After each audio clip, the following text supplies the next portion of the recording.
That day. Walking down the street with my 2 suitcases towards the tube station nice and early on my way to Heathrow with plenty of time. Silly me didn't realize that when the signs said there is going to be a tube strike on the day you fly home, that means the tube is completely closed. I thought it just meant delays or something. I don't know. I start walking toward the bus station a few blocks away, desperately trying to come up with a plan B. A young man comes up to me and offers to help carry my suitcases. He asks where I'm going, and I say Heathrow, which is an hour away at this point and time until my flight is running short. It starts raining.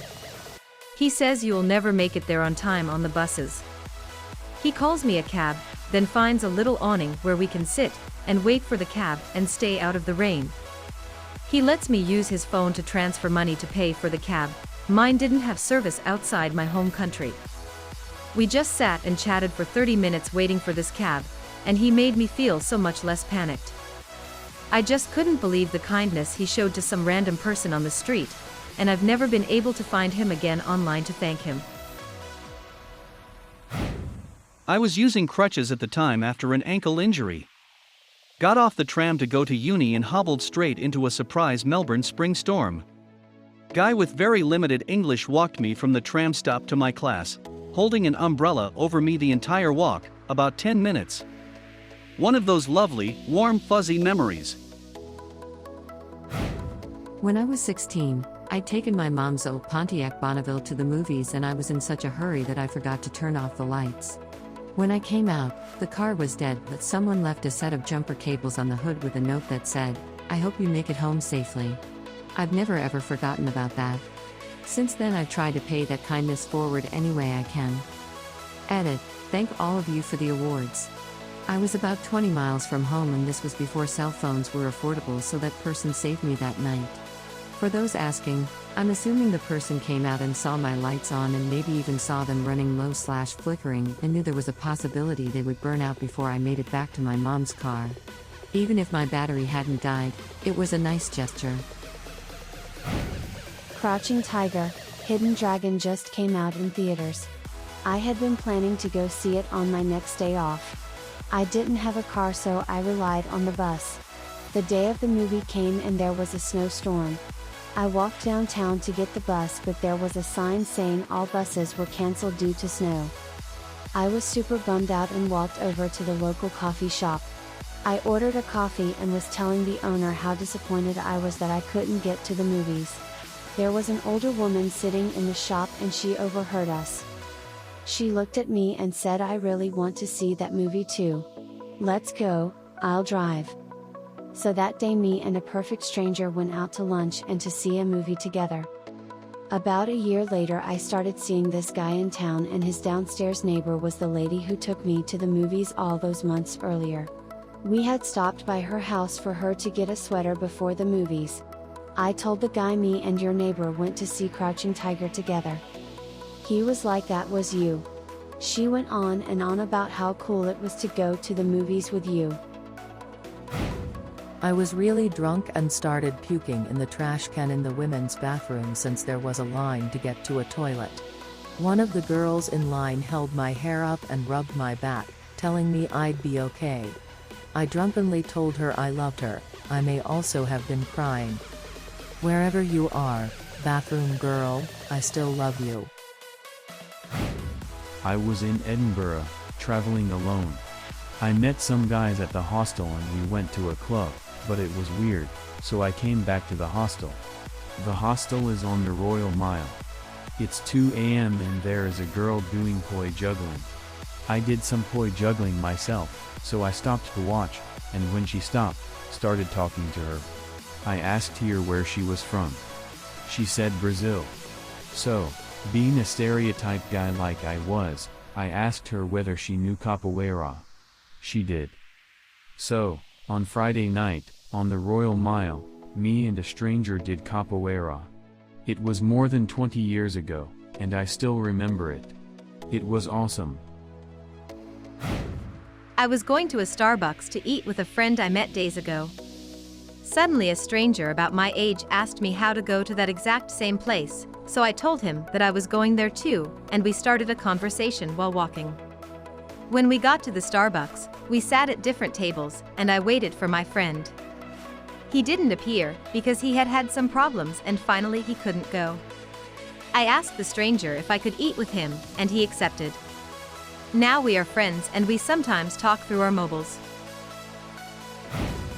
Driving on the highway, the car in front of me suddenly swerved to take an exit, and then tried to swerve back onto the highway, almost sideswiping me in the process. Luckily there was no one to my left, so I veered into the left lane and avoided an accident. A few moments later I'm passing her, and she very sheepishly looks up at me, kind of anticipating and expecting someone to cuss her out. Well, I had just learned a new road trip trick. Flipping people off is stupid, but giving them a thumbs down really stays with someone. It's the "I'm not mad, I'm disappointed" of the road. I had a huge thumbs down queued up for this driver, but when I saw her face I immediately knew she didn't mean to. She was embarrassed, and she already felt bad enough. So instead I flashed her a huge smile, dramatically and jokingly wiped sweat from my brow, and gave her a giant thumbs up. She smiled and laughed, and honestly it's one of my favorite moments in my life. I was once traveling through an old town when I stopped at a small shop to buy some packaged water. I was in my tweens at that time, so I jumped out of my car and went to buy. A very old man sat at the shop. Once I bought everything, he took out an ice cream and handed it to me. As I was about to take the bottles with me, picked the bottles himself and walked with me to the car so that I could have my ice cream. He was very old and scaly, very thin too. And once he saw that I had a younger sister, he rushed back to the shop to bring out another ice cream for her. I insisted that he take money for it. But he didn't take it and just smiled. Maybe we reminded him of his grandchildren, I presume. Went to a bar to meet a date and got ghosted. So I'm sitting at the bar drinking alone and saw a woman being harassed by a drunk guy. I intervened and she acted as if she'd been waiting for me. The drunk got lost and the woman and I sat together at the bar for a couple hours. We had a really great time, lots of smiles and laughs. There were sparks for sure. She asked for my phone and started taking selfies, so I took it back from her to get some better photos. Probably captured 50 or so, some really candid ones and some silly poses. After we laughed about the photos, she got up to leave. I asked for her number and if we could go out sometime, but she declined.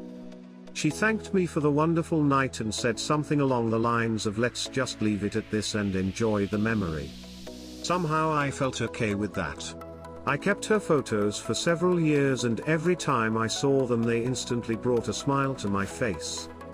I never even knew her name, but it was one of the best dates of my life.